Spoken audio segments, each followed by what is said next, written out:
I now give the floor to the Permanent Representative of Pakistan. Thank you, Mr. President. We thank France for convening this emergency briefing at the request of Algeria, supported by Pakistan, China, the Russian Federation, and Somalia. We also thank Mr. Volker Turk, UN High Commissioner for Human Rights, and Dr. Yunus Al-Khatib, President of the Palestine Red Crescent Society, for their sobering and very moving briefings. And I think they provide just a little glimpse of the dire situation faced by the Palestinians and all civilians on ground in the region. The Security Council has convened repeatedly to address the humanitarian catastrophe in the occupied Palestinian territories, particularly in Gaza.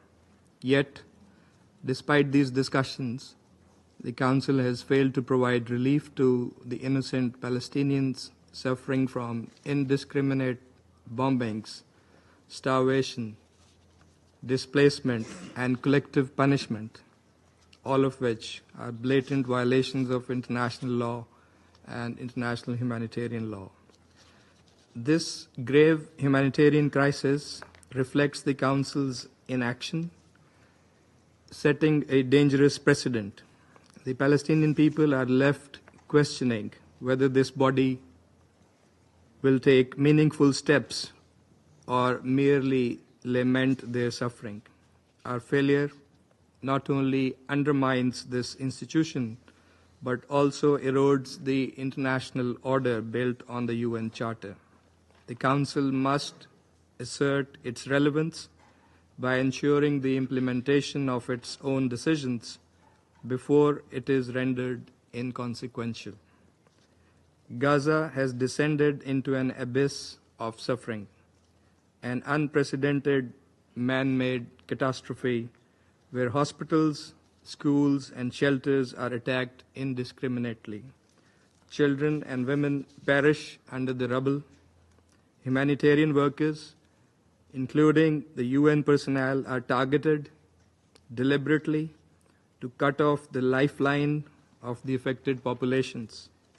And journalists are targeted and silenced to prevent reporting of the atrocities being committed by the Israeli occupation forces. Nothing is spared, not even the historic cultural sites. It is total annihilation, a situation where fundamental principles of humanitarian law are being disregarded with impunity. Israel's blatant violation of the ceasefire agreement brokered by Egypt, Qatar, and the United States has unleashed a reckless wave of killings and devastation.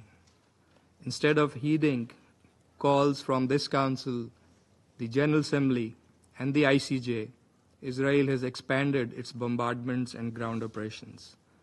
Since breaking the ceasefire last month, over 1,100 Palestinians have been killed, adding to the more than 50,000 martyred between October 23 and January 25, including 17,000 children.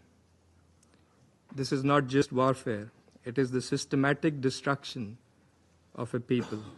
For 1 month, Israel has sealed all border crossings, blocking humanitarian aid. No food or medical supplies have entered Gaza. UNICEF warns that 1 million children are without basic necessities, while WFP warns of imminent famine. Starvation as a weapon of war is a war crime. The deliberate targeting of aid convoys and medical personnel further dismantles international humanitarian law. More than 400 humanitarian workers, including 284 UNRWA personnel, have been killed, the highest toll in modern history. Pakistan strongly condemns the attack on a medical and emergency convoy on 23rd March, which killed 15 humanitarian workers in Gaza.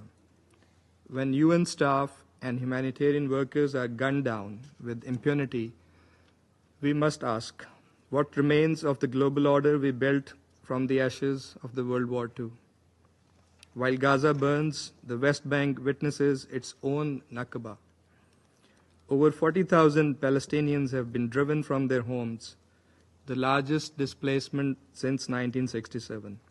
99 lives have been lost since January amid intensifying military raids and settler violence. Israel's intent to permanently colonize and annex the occupied West Bank is alarming and unacceptable. Equally concerning are Israel's plans to seize territory in Gaza, including the establishment of a so-called security corridor. This would constitute a dangerous escalation and a violation of international law. We also condemn the Israeli deliberate violation of Al-Aqsa Mosque's sanctity, an act of provocation and a clear breach of religious freedoms protections under international law. Mr. President, the international community, particularly this Council, must move beyond rhetorical condemnations to concrete action. Pakistan reiterates its calls for, first, an immediate cessation of hostilities, full implementation of the January ceasefire agreement by the parties in all its 3 stages, and that would be in accordance with this Council's Resolution 2735, and an extension of the ceasefire to the West Bank. Second, the immediate lifting of the illegal Israeli blockade to allow full, unconditional, and unimpeded